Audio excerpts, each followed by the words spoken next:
Hi friends, welcome back to Veena Bharat YouTube channel. ಯಾರೆಲ್ಲ ನನ್ನ ಚಾನಲ್ನ ಫಸ್ಟ್ ಟೈಮ್ ನೋಡ್ತಾ ಇದ್ದೀರೋ ಮರೀದೆ ಲೈಕ್ ಮಾಡಿ, ಶೇರ್ ಮಾಡಿ, ಹಾಗೆ ಸಬ್ಸ್ಕ್ರೈಬ್ ಮಾಡ್ಕೊಳ್ಳಿ. ನೋಟಿಫಿಕೇಷನ್ ಬೆಲ್ ಐಕಾನ್ನ ಕ್ಲಿಕ್ ಮಾಡಿಕೊಂಡ್ರೆ ನನ್ನ ಮುಂದಿನ ನೆಕ್ಸ್ಟ್ ವೀಡಿಯೋ ಅಪ್ಡೇಟ್ ನಿಮಗೆ ಫಸ್ಟ್ ನೋಡ್ಬೋದು. ಇವತ್ತಿನ ರೆಸಿಪಿ ಬಂದು ಚಪಾತಿ ವಿತ್ ಬೀಟ್ರೂಟ್ ಕ್ಯಾರೆಟ್ ಸಾಗು. ತುಂಬಾ ಈಸಿಯಾಗಿ ಕ್ವಿಕ್ಕಾಗಿ ಮಾಡ್ಕೋಬೋದು.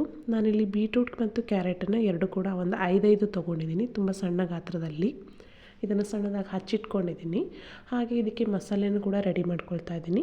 ಕಾಲು ಭಾಗದಷ್ಟು ನಾನು ತೆಂಗಿನಕಾಯಿ ತೊಗೊಂಡಿದ್ದೀನಿ, 1/4 ಇಂಚಷ್ಟು ಶುಂಠಿ, ಒಂದೇ ಒಂದು ಚಕ್ಕೆ, ಒಂದು 3 ಲವಂಗ, ಒಂದು ಉಂಡೆ ಬೆಳ್ಳುಳ್ಳಿ ಮತ್ತು ಒಂದು ಅರ್ಧ ಈರುಳ್ಳಿನ ಹಚ್ಕೊಂಡಿದ್ದೀನಿ. ಮತ್ತು ಸ್ವಲ್ಪ ಕೊತ್ತಂಬರಿ ಸೊಪ್ಪು, ಪುದೀನ ಸೊಪ್ಪಿದ್ರೆ ನೀವು ಹಾಕೋಬೋದು, ಇಲ್ಲಾಂದರೆ ಪರವಾಗಿಲ್ಲ.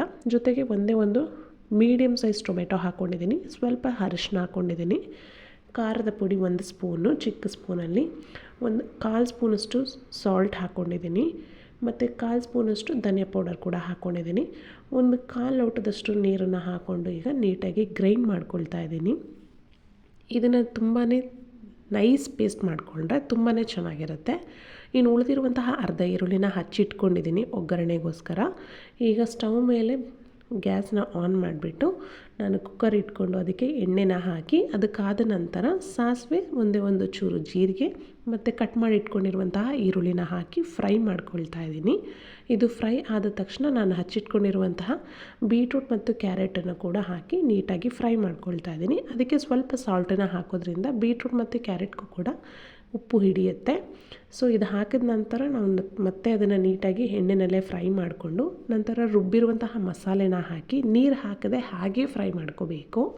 ನೀರು ಹಾಕ್ಕೊಳ್ದೆ ಹಾಗೇ ಎಣ್ಣೆ ಬಿಡೋವರೆಗೂ ಫ್ರೈ ಮಾಡಿಕೊಂಡ್ರೆ ಸಾಗು ತುಂಬಾ ಟೇಸ್ಟಿಯಾಗಿ ಬರುತ್ತೆ. ನೋಡಿ, ಈಗ ನಾನು ರುಬ್ಬಿರೋ ಮಸಾಲೆನ ಹಾಕ್ಕೊಂಡಿದ್ದೀನಿ. ಈಗ ನೀರು ಹಾಕ್ಕೊಳ್ದೇ ಹಾಗೆ ಫ್ರೈ ಮಾಡಿದ್ದೀನಿ. ಬನ್ನಿ ನೋಡಿ, ಇಲ್ಲಿ ತೋರಿಸ್ತೀನಿ ನೀರು ಹಾಕ್ಕೊಳ್ದೆ ಫ್ರೈ ಮಾಡಿರೋದ್ರಿಂದ ಹೇಗೆ ಕಾಣಿಸ್ತಾ ಇದೆ ಅಂತ.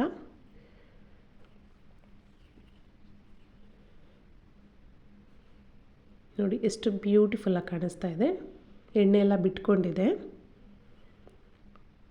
ಸೊ ಈಗ ನಾನು ಇದಕ್ಕೆ ರುಬ್ಬಿರುವಂತಹ ಮಸಾಲೆಗೆ ಏನು ಉಳ್ಕೊಂಡಿತ್ತು ಮಿಕ್ಸಿನಲ್ಲಿ, ಅದಕ್ಕೆ ಚೂರು ನೀರು ಹಾಕಿ ಅಲ್ಲಾಡಿಸಿ ಹಾಕಿದ್ದೀನಿ. ಸ್ವಲ್ಪ ನೀರು ಜಾಸ್ತಿ ಆಗಿರುವ ಕಾರಣ ನನಗೆ ಸ್ವಲ್ಪ ಸಾಗು ತಿಕ್ನೆಸ್ ಆಗಬೇಕಂತ ಹೇಳಿ, ಮತ್ತು ಉಪ್ಪು ಕೂಡ ಚೂರು ಜಾಸ್ತಿ ಏನಾದರೂ ಆಗಿದ್ದರೆ ಅದಕ್ಕೂ ಕೂಡ ಬ್ಯಾಲೆನ್ಸ್ ಆಗಲಿ ಅಂತ ಹೇಳಿ ನಾನು ಒಂದೇ ಒಂದು ಚಿಕ್ಕ ಆಲೂಗಡ್ಡೆನ ತೊಳ್ಕೊಂಡು ಕಟ್ ಮಾಡ್ಕೊಂಡು ಹಾಕ್ಕೊಂಡು ಅದನ್ನು ಕೂಗೋಕ್ಕೆ ಇಟ್ಟಿದ್ದೀನಿ.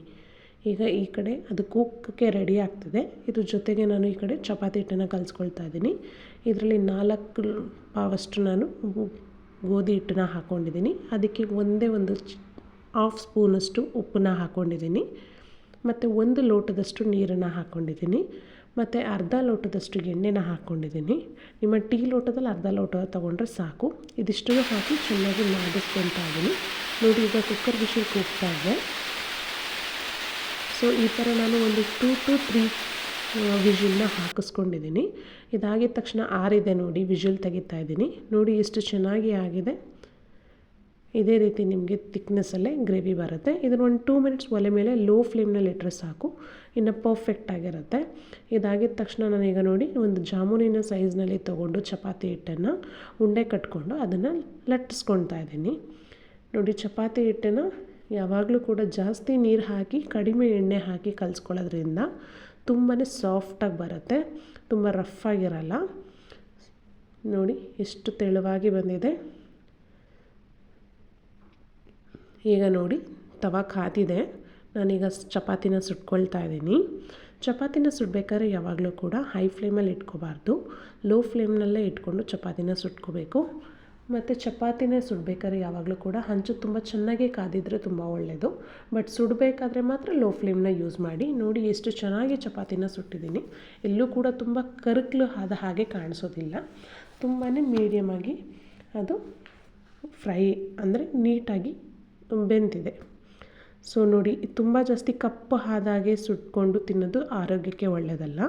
ಸೊ ನಾನು ಜಾಸ್ತಿ ಎಣ್ಣೆನ ಬಳಸಿಲ್ದೇ ಇರೋ ಕಾರಣ ನಾನು ಹಿಟ್ಟನ್ನು ಕಲಿಸ್ಬೇಕಾದ್ರೆ ನಾನು ಚಪಾತಿ ಸುಡಬೇಕಾದ್ರೆ ಎಣ್ಣೆ ಹಾಕಿ ಸುಟ್ಕೊಳ್ತಾ ಇದ್ದೀನಿ. ಆಪ್ಷನಲ್, ನಿಮ್ಗೆ ಎಣ್ಣೆ ಬೇಡ ಅಂತ ಹೇಳಿದ್ರೆ ಹಾಗೆ ಬೇಕಾದರೂ ಸುಟ್ಕೋಬೋದು.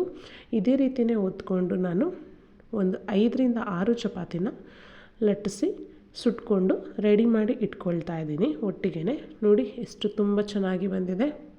ತುಂಬಾ ಸಾಫ್ಟಾಗಿ ಕೂಡ ಇರುತ್ತೆ.